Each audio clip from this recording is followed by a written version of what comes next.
and welcome back for another edition of MTV, where we continue the Believe in You series with possibilities unending. In Matthew 19, Jesus is teaching his disciples, and he's just finished sharing with them how challenging it would be for a rich man to get into heaven, and that it would be easier for a camel to go through the eye of a needle.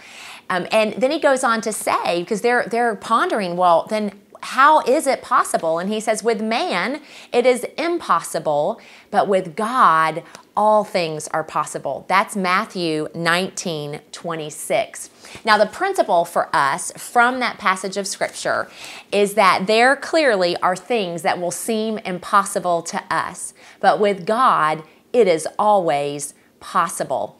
Possibilities unending. You know, your business that God has given you provides for you so many possibilities. You know, Premier exists that we might enrich lives through our jewelry.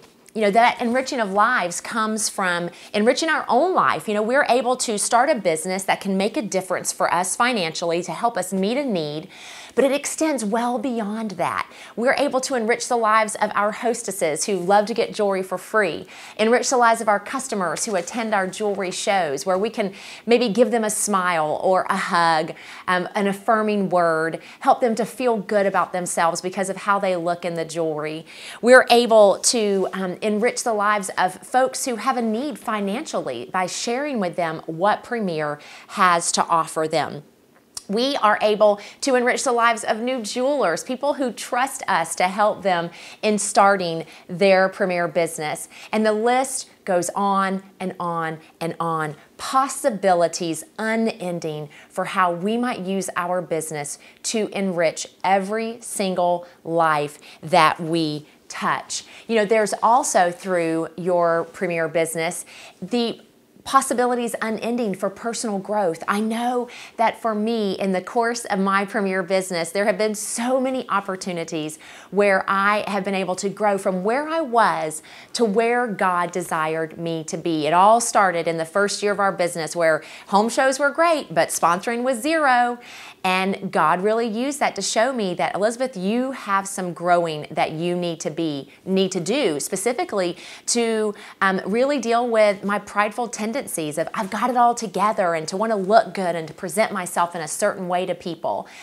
He knew that I needed to work on being more humble. He knew that I needed to actually rely on my upline leadership to help me, to show me where I needed to grow and to change. And you know what? It made a difference. And one of the things that came out of then sponsoring in our business in our second year was then one of the next major areas of personal growth for me was choosing to be vulnerable, to be transparent with people, to not act like I had it all together and was completely perfect. Even though I knew that I wasn't, I gave the impression that I was. And so God used Premier in so many ways to help begin to tear down layer after layer after layer. Possibilities unending. What for you would encourage you and challenge you and spur you on in your business today? I am praying that this week, the notion or the idea that God has put a business in your life with possibilities unending will cause you to make that next phone call, to speak to that next person, to go to that next home show with a fresh perspective, to interact with that next hostess or that next prospect with the thought that it might be impossible for me, but it is totally possible for my God. This week, be encouraged with the possibilities unending.